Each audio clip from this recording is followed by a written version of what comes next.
Right. And so the hub of where the ministries are is what Kennedy is looking at. Where is he going to get the money from for all this economic transformation? We know Ghana's debt stock and, being at the IMF and the World Bank. Where is he going to get the money for this big industrious plan? Kennedy's vision is going to put an end to Ghana's consistent visits to the International Monetary Fund. And I'll tell you why. Because we're going to create our own wealth.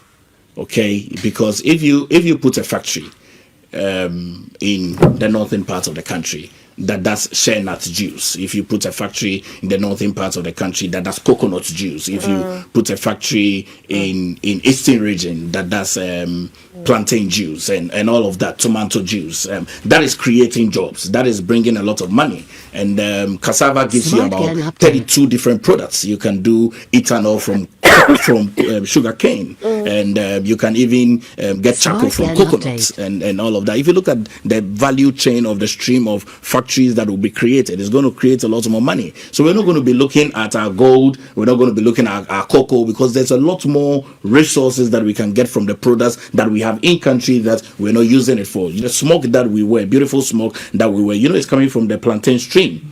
Plantain, yes, the back of the plantain stream. The yarn that we import to make yes, we can use our plantain stream to get the thread to be able to do our own batakari. The carpets that we have, we can always use all the resources that we have in this country to be able to do that. And so that's where we're going to have our resources coming from. Now, granted, people are asking, because maybe tell us, we do not know completely who the man Kennedy Agyapong is, that he's an economic, brain, as against his opponents, like Dr. Mahmoud Bawumia, who has had the chance to lead and been termed the economic, brain, the economic wastegate of the party and all of that.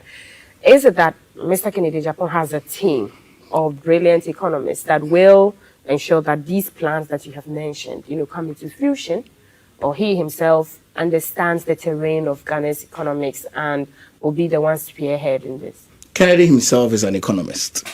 And I'll tell you why. Economy is not in books. Economy is in implementation. And that's where you get a real value of economy. I mean, economy is not in books. It's in implementation. A man who has started 16 different companies and more. A man who has already laid out 15 billionaires who are ready to invest into the Ghanaian economy. And so economy is not in books, it's an implementation. You can go to GRA, look at the taxes that Kennedy pays and contributes to the macroeconomy of this country. So Kennedy himself is the economist, because he's able to turn over his investment into a lot more entrepreneurial endeavors. Every now he's looking for companies to buy. He's going to be building the biggest pharmaceutical in Central Region. He's put up the biggest steel factory on the continent of Africa worth about 130 million US dollars, starting capital of about 34 million US dollars. And so if you're talking about a real economist is one who has implemented the theories that people are talking about. And I mean, we teach in the university. In the university, we teach theories, and then we graduate theorists, and then the theorists are not able to implement what we teach them. But then people who are in Makola, Malata, Bosokai, all of those people, they are the real economists. They understand the value of money. They really are the people that you must work with. And so for me, Kennedy is the economist. Okay. The private sector and imports and exports. We talk about a country, the MPP's grand vision was Ghana beyond aid. And we've, the revenue that's made from exports. And also if we were an economy that produced for itself, fed itself and exported, how that would have been better off to reduce our debt stock than, relying on imports. How stringent is he going to be on blocking these kind of things or transforming that into a Ghana that feeds itself? In all of our Ghana's history and the leaders that have come, I'm sure that many people remember Kutu Agyapong for a lot of things. And Kutu Agyapong said, you need to feed Ghana, grow Ghana, and eat what you grow. And Kennedy has spoken about an export-driven country, not an import-driven country. We're not going to be dependent on the global world to be able to be importing things into the economy and into the country. We're going to be a country that is going to be contributing significantly to world trade and rather exporting things from this country, raw materials, finished products out of this country into the European market, into the Asian market, and ensuring that Ghana becomes an export-driven country rather than an import-driven country, which is why industrialization becomes a key thing for him. Kennedy is that industrialist that is going to industrialize this country, and that's the person that we need. Does it seem that he will stand tall and against party members who, are big importers of, items that we can produce ourselves? Well, I think that the goal really is to be able to equip the Ghanaian people to have their own self-identity. And if you look at the sub-region of West Africa, you're having a lot more global giants. And it's important that if the data tells us that by 2063, which is the data from the Africa Union, that Africa is going to host the highest number of young people under the age of 25, about 1 billion people, which clearly means that Africa is the market. And if Africa is the market, you need a leader who is an entrepreneur that can be able to turn your country into a market that people will find your country viable enough to be able to invest in. Okay. Let's then talk about, so we've talked about the market. Let's talk about how Ghana can block revenue, corruption. Ghana loses over $3 billion to corruption every year. Is he going to subject himself to scrutiny to show that he's untainted and blemished? And how will he ensure accountability and transparency in his, administration if he gets the nod?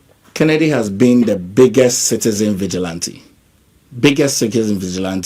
His voice has been credible since the 1989 till date. He's not lost his credibility. He's not lost his voice. He's consistently fought for the vulnerable. And if we're a country that is worth its salt, we need to be a country of discipline.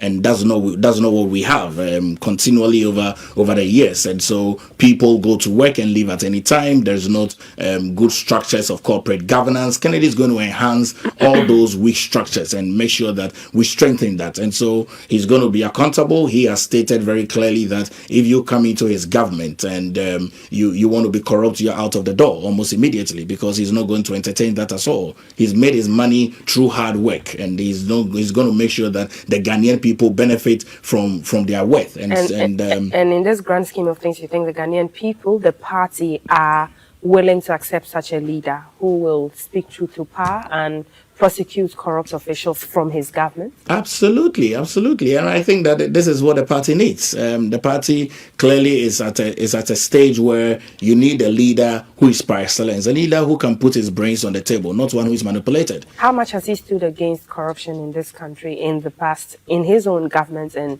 in opposition? For the past 33 years, Kennedy has stood against corruption.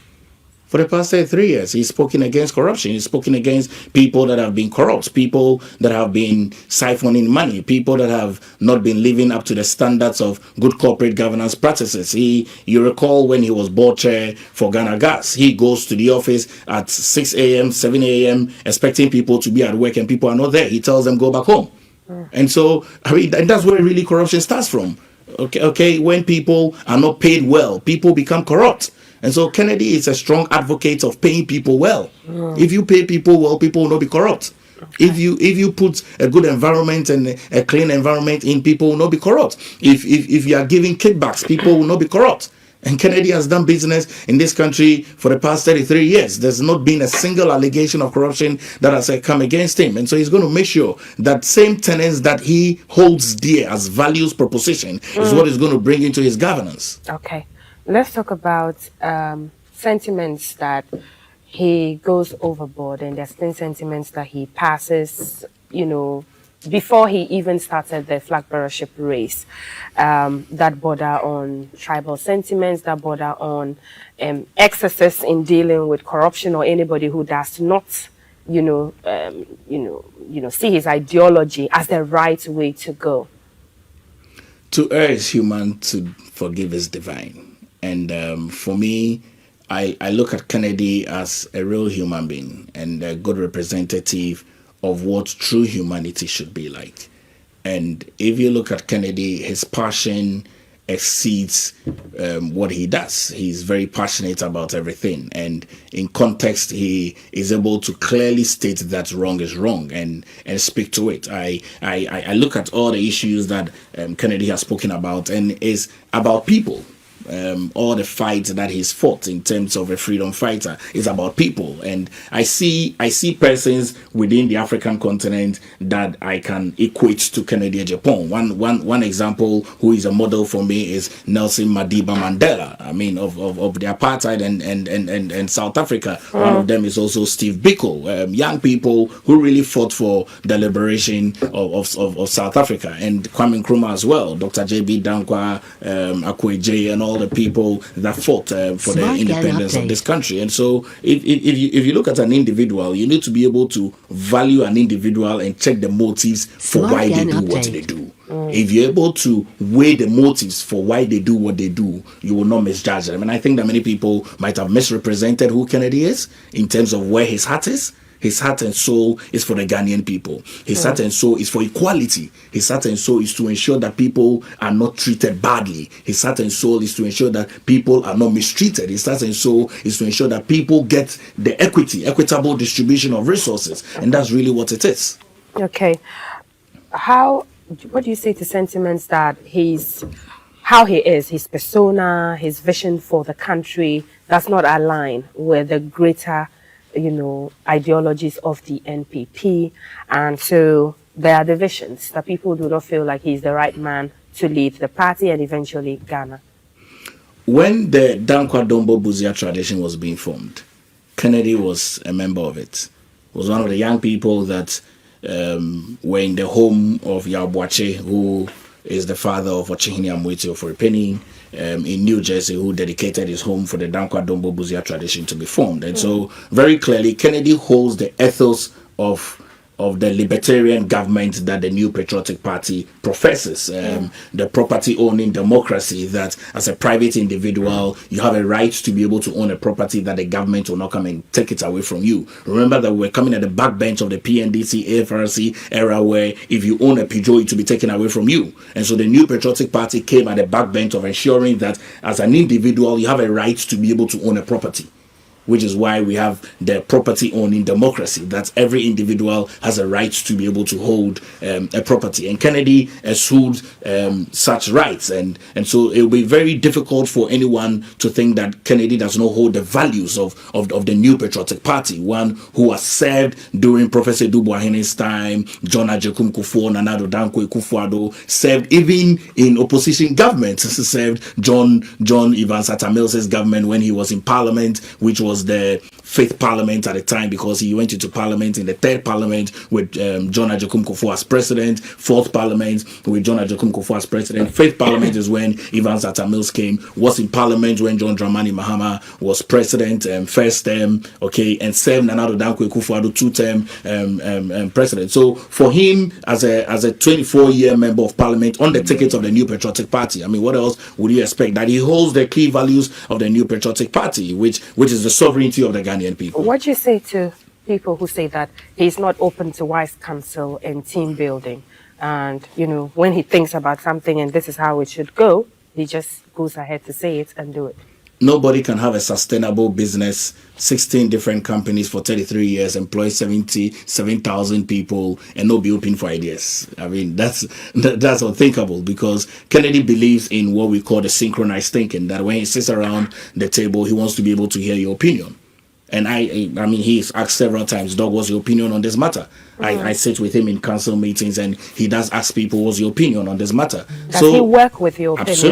Absolutely. I mean, there's been several times where we've had very in-depth conversations, and he's sought my ideas and my views, and I've shared those views with him, and he's been very open to accept those views as well. So, I mean, for anyone who would say that Kennedy is not open to ideas, that person is not really looking at the moral fabric of a human being. This is an individual who has 16 different companies. This is an individual who has managed a constituency for 24 years. I mean, how do you interact with human beings if you're not open for people's ideas? You can't build a constituency by yourself. Because the NPP minister, Atta Akyea, mentioned that his temperament is uncontrollable and publicly visible. He even described him as... All of this conversation is about consensus and cooperation. It's consensus, cooperation, and collaboration. And that's the kind of leader that we want. Okay. We don't want a leader who cannot build consensus. We don't want a leader who cannot cooperate. We don't want a leader that cannot collaborate. And Kennedy is a leader who cooperates, who collaborates, and one who is making sure that we build consensus. And that's what he is about. Okay. So I just want to ask also, what makes it look like a high national stressful position such as the president of the country, where what he says has a bearing on, you know, the foreign outlook of what Ghana is, on the party, and then, you know, Africa in general? Does it seem like, you know, his temperament can be managed? Because it's not the first time this sentiment has come up, aside from Mr. Atta Akyea's comments. I think that people underestimate what it means to be president. When you are president, you are not on your own. That's what people must remember. You are president of a country. You sworn an oath. There's a certain authority that comes upon you that changes who you are and what you are and what you intend to do. Because whatever you do has repercussions and consequences on people. And so, for me, Kennedy will continue to establish good bilateral relations with our foreign partners. Yes, I want to speak on the foreign policy. He would continue to protect the integrity of Ghana and Ghana's sovereignty. He will build stronger partnerships with our Asian brothers, so China, Japan, South Korea, North Korea, Malaysia, Singapore, all our other Asian countries, because it's going to be using the Asian Tiger principle to be able to revamp and rebuild this economy. And obviously deepen our greater relationship with the United States of America, deepen our broader relationships with Europe, Antarctica, any of the other countries that you can think of, Australia and all of that, and ensure that the Pan-Africanism of the Ghanaian people and even Africa becomes a forefront, and also ensure that Africa begins to trade amongst itself. It's one of the things that Kennedy will be looking at. What are the challenges that Mr. Agyapong has been encountering? I know that you've been doing the regional talks, speaking to people to understand what they want to shape the policies that he'll be coming on. What do you anticipate are the challenges? Well, you know, to be honest, this is a delegated election. I've stated that there are three types of politicians. There are politicians that their country likes them, their party likes them. There are politicians that their country likes them, their party does not like them. And there are politicians that both do not like them. Both their party and their country do not like them. Okay. Kennedy falls in the category of a politician that his country likes him and his party likes him because he speaks for the vulnerable. And in this country, look at the percentage of vulnerable people. Look at the percentage of people who wake up every single day wanting to work hard to put food on their table. There are more. And so Kennedy represents such people. And as we tour the length and breadth of this country, we are in our 13th region this morning. In Oti region, we begin in Oti region this morning. We'll finish on Wednesday and then move on to our three biggest regions that we have done or we are yet to do. We've done Western region, we've done Western North, we've done Bono region, we've done Bono East, we've done Ahafo, we've done Savannah, Northeast, Upper East, Upper West, Northern region, and we're coming down in Oti region now. We've done Eastern region, and if you look at all the regions that we are going through and all the delegates that we are speaking to, you clearly see a clear difference that this time around the delegates are making up their mind to put a man who represents them there. Oftentimes, when you look into the mirror, you want to see yourself. You want to see a man who has struggled like you've struggled. You want to see a man who has made it through all odds. And you want to see a man who understands and appreciates your own struggles. Okay. And you want to see a man who can be able to uplift you from abject poverty into wealth. And that's what Kennedy represents. What do you say, finally, just before we go to, sentiments that they are preferred candidates for the MPP? And how does Mr. Kennedy Agyapong, topple that and still stand tall in all of that? I think that... Because the polls are also speaking. I do not know. I think the biggest poll for me is the poll of the 31st January 2026 election. I mean, I've gone for elections before. And so, polls and surveys, really doesn't mean much to me. Kennedy's unique selling proposition is extremely very different from all the other candidates. And for me, if I look at Kennedy's humanity, Kennedy is a human being. A real human being. There are many people who are not human beings, and I'll tell you, they don't see people. Kennedy sees people. He sees vulnerable populations. He sees human beings and recognizes the needs of human beings and attends to the needs of human beings. I'll tell you one example. We were in Konfanoche. We kept going up and down, and OPD was full. People were sitting on the floor. I'd lived outside the country. I didn't find anything wrong with it. Kennedy kept going up and down. He saw people were sitting on the floor. He said, "Doug, let's go across the street." He bought every single wheelchair across the street and brought it to the hospital and asked that they sit on the wheelchair, because he considers that human beings must not sit on the floor. That's a value proposition that I didn't even see or recognize. I thought it was normal. So we need a leader who sees human beings for who human beings are and attends to the needs of human beings for what human beings want. Kwame Nkrumah said, if I thought that Ghanaians needed bread and butter and milk, I would not have been constructing all these things. The needs of the Ghanaian people are not skyrocket things. They are the basic things of human beings: shelter, food, accommodation, and work. That's all people want. And once you're able to provide that, I think that you can have a good economy, you can have a good country, you can have a good livelihood, and that's what people seek for. Let's wrap up with security and how hydra-headed the situation is looking with our neighboring countries and Ghana. What's the outlook like for him when he is the flag bearer and eventually, going to be president of Ghana? I'll tell you, Kennedy will take his oath as the commander-in-chief of the country very seriously. He served as the chair for the Defense and Interior in Parliament when he was a member of Parliament. And so he clearly understands the threats that we face within the ecosystem.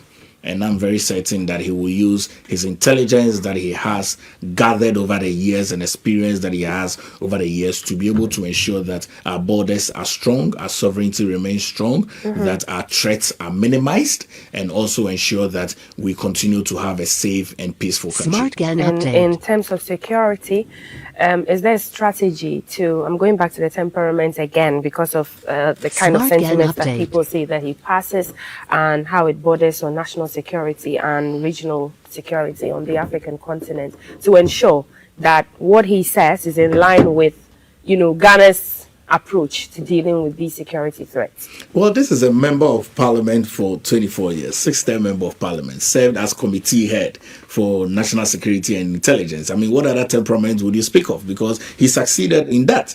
It was through Kennedy that we were able to put together the national security architecture, which is a document that is available now. It was through Kennedy that we were able to put together the cybersecurity architecture as well. You recall that President John Dramani Mahame's account was hacked. Okay? When Sam George became Minister of Communication, he sacked Osafo Mafu, who was the head of cybersecurity at the National Communications Authority. He was high level. He's not a politician. He's a son of a politician. He was high level. It exposed Ghana's president to hacking. His account was hacked in this country. And so, I mean, for Kennedy, who has sat in parliament, who understands how to build a system that cannot be hacked, a country that is safe, I mean, I think that for him, I mean, there's nothing that comes about temperament here, because his temperament exhibited in parliament. A six-term member of parliament, 24 years, served on various committees: communication, judiciary, budget, local government, intelligence, security, and national defense. I mean, for me, I think that his security intelligence par excellence would be very good for this country. Okay, let's look at his health approach as well. Women and children, vulnerable groups, and then health. You talked about him as a person and how he is, helps poor people. He has businesses, he's employed people, he goes to the hospital, he sees the sick and the weak, and he wants to help them. But what's the grand plan like for policy direction for health? I think that clearly you need to be able to have a clear plan to ensure that the distance between a home and a hospital is proximal enough. And Kennedy is the only politician in this country that has single-handedly built a cardio center for the 37 military hospital. Since 1957 till date. The Ghanaian people know that. We've had presidents upon presidents, including military leaders. Not a single one of them thought about the fact that we need to be able to build a cardio center for our military that can serve the Ghanaian people. Kennedy single-handedly is putting that up. And so it tells you where his health interest is. that wherever you find yourself in this country, you can fall sick. And so for that reason, you must equip every single hospital. When we went to Western Region, Ifian Kwanta Hospital, he made a donation of drugs, of wheelchairs, and money. And so all throughout the campaign tour, every single region that we have gone to, we've donated drugs, we've donated wheelchairs, we've given money. And so his health policy is clear. We've had people in this country that have died. And they died in this country when they thought they could be flown out. And there are many examples. Okay, we had a minister who was in Ashanti region. They were rushing him to come to Accra and fly him to Germany. He died in Suhu. You know it. You understand? And so our hospitals are not first aid. That's what we need to say. Kennedy does not believe that our hospitals are first aid. They believe that our hospitals must be fully equipped. Okay. Today, if I fall ill now, this is GBC, right? You rush me to the closest, either 37 behind me or Ridge Hospital to the left. You understand? And so me, I don't go to any hospital outside the country. When I'm sick, I walk. UGMC, any hospital I find, I'll just walk in. You understand? And that is how it must be. We must build a country where our leaders can go to hospitals in Ghana. We must ban all these flying out of people. What can't we have in this country? Okay. How do you feel about likening the Honorable Kennedy Agyapong to U.S. President Donald Trump? It's persona versus him. I don't think any two persons are the same. I believe in the individual character and uniqueness of an individual, and I don't think that any two persons are the same. I mean, the politics of America is very different from the politics in Ghana. Choco politics is different from the politics in New York. You understand? I mean, Kumasi politics is different from the politics in Washington. Okay, where else? Whole politics is different from the politics in Massachusetts. What else can I say? Let me name one. Wale politics is different from the politics in California. I mean, name all of it. Okay, the politics of Texas is different from the politics in Agyapong or Asin Central. And so I don't believe that any two persons are the same. But I can tell you that Kennedy's unique character is the character that Africa needs and Ghana needs. Because all too often we are having weak leaders. Leaders who go to the table and they go cup in hand begging. Even leaders who have led the party that he wants to lead. I'm talking of leaders of Ghana. Okay? Okay. Yes, I mean we have all of it. I was excited when the G8 meeting came to an end in South Africa. And when President Cyril Ramaphosa hit it and said the next G8 summit is going to be hosted by the United States of America. That's the world we want to live in. We want to live in a world where we don't feel inferior. Why should we feel inferior because we are Africans? Why should we feel inferior because we are Ghanaians? I mean, I struggle with the idea of people always queuing at embassies looking for visas. For what? Kennedy is going to put an end to this. I mean, no, because you see, if you have good pastures in your country, there's no need going anywhere for green. The ground is green over here. And Kennedy is going to make sure that all these dry patches that we have in Ghana is going to be green. Okay. 8 weeks till the elections, I think you mentioned. What's happening before the D-Day? Well, before D-Day, we've got 3 more regions. After we are done with Toti region, we are entering the biggest region, which is Greater Accra. We're going to be going to Ashanti region, and we're going to be going to Kennedy's home region, which is Central region. Okay. And so we're working with the party, the Presidential Elections Committee, to ensure that we dot all the I's and cross all the T's.